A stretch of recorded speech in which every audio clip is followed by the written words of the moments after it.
Baik, terima kasih Pak Pendeta Muri. Jadi saya melanjutkan saja. Mungkin salah satu yang ingin saya lanjutkan adalah supaya juga umat memahami dalam kekristenan mengapa kok ada Tuhan atau Allah yang pada akhirnya berpribadi ikut dengan manusia Yesus. Karena dalam konsep keselamatan kami bahwa yang berdosa itu manusia. Maka dalam konteks kekristenan yang berakar dari Yahudi, kita melihat di kitab-kitab perjanjian lama, semua konsep tentang pengampunan itu ada korban. Dan setahu saya juga lanjut, kalau tidak salah, di umat muslim juga ada hari korban. Tapi yang menjadi pertanyaan, kalau yang berdosa manusia, kok diganti yang bukan manusia? Ini kembali kepada konsep kami tentang yang namanya Allah Tritunggal yang punya sifat-sifat, yaitu Allah yang Maha Kasih dan juga adalah Allah yang Maha Adil. Bagaimana Allah yang Maha Kasih itu, kalau dia cuma mengampuni saja, manusia yang berbuat dosa itu dibiarkan saja, tidak mendapatkan hukuman, maka bagaimana dikatakan bahwa Allah itu Maha Adil? Dan kalau keadilan Allah digantikan dengan korban-korban binatang, kok yang berdosa manusia dalam ilmu hukum, kok yang dihukum yang lain? Harusnya adalah manusia. Lalu pertanyaannya, kalau semua manusia berdosa, siapa yang bisa menggantikan manusia yang berdosa itu? Saya berdosa, Pak Muri berdosa, mosok punya utang akan bayar utang? Tidak bisa. Maka dalam kekristenan, mengapa harus ada manusia yang tidak berdosa? Sekali lagi, itulah wujud dari Allah yang mengasihi manusia. Dengan hadirnya manusia yang tidak berdosa, yaitu Yesus Kristus. Jadi logik dalam kekristenan, karena yang berdosa manusia, maka perlu kalau Allah itu Maha Kasih, Maha Adil, perlu ada manusia yang tidak berdosa untuk menggantikannya. Ini menjadi sesuatu hal yang penting, karena dalam hal ini maka kloplah, logiklah antara keadilan dan kasih itu ketemu. Kalau tidak demikian, sekali lagi, Prof. Egi, Prof. Hukum, bagaimana yang dihukum siapa ini? Misalkan begitu ya, ini logiknya kami dalam kekristenan. Mengapa kok diperlukan pribadi yang kedua tadi itu? Jadi ada urutan, ada alasan yang logis mengapa harus ada pribadi Allah yang kedua yang menjadi manusia itu. Selanjutnya saya ingin menunjukkan, karena tadi ada satu statement yang mengatakan dalam perjanjian lama itu tidak ada yang bisa menjadi rujukan, gitu ya. Padahal tadi saya di pertama tadi udah banyak sekali rujukannya. Tapi saya ingin memberikan satu contoh. Saya bisa tampilkan slide saya? Oke. Ini aplikasi yang Bapak Ibu bisa beli di mana saja. Ini namanya Bibleworks. Kalau dari umat muslim mau belajar, ini tidak hanya khusus untuk Kristen, siapapun seorang akademisi bisa membelinya, begitu ya. Ini saya beli ketika di Belanda, 8 juta aplikasi ini original. Begitu ya.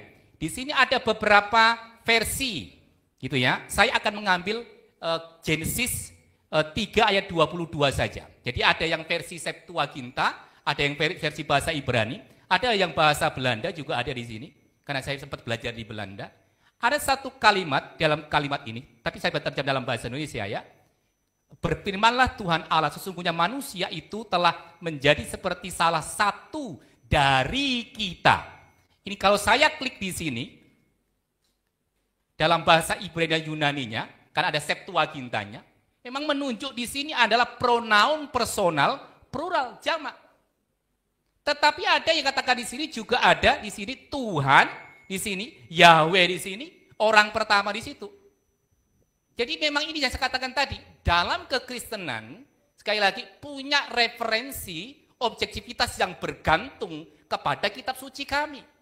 Jadi bukan buatan-buatan karangan-karangan, tapi ya karena kami imani kitab suci kami, maka itulah tidak ada lagi kesimpulan, pilihan untuk menolak yang namanya Tritunggal. Maka kami sebagai umat tadi, sebagai juga Pak Ustadz Nababan, ya harus mengikuti jalannya.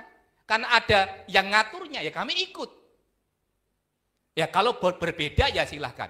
Tapi yang perlu saya tegaskan kembali adalah, seringkali ada pihak lain yang memiliki pemahaman yang beda dengan kami.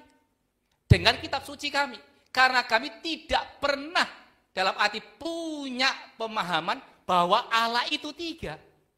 Tapi Allah itu satu yang memiliki tiga pribadi. Saya ulang sekali lagi, tidak pernah dalam kekristenan.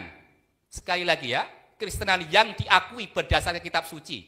Atau yang kami sampaikan saat ini, punya pendapat bahwa Allah itu adalah tiga. Tapi Allah itu satu dalam tiga pribadi. Dan saya pertegas kembali dikaitkan dengan hal ini. Ketika bicara tentang tadi. Kalau Allah itu dalam arti pikiran kami, pikiran saya. Kalau Allah itu hanya satu pribadi. Saya pertegas. Bagaimana dia bisa mengatakan bahwa dia maha kasih? Bagaimana dia mengatakan dia maha adil? Hanya satu saja. Tidak ada tiga pribadi yang lain. Berarti yang satu ini baru bisa mengungkapkan maha kasihnya ketika ciptaan ada.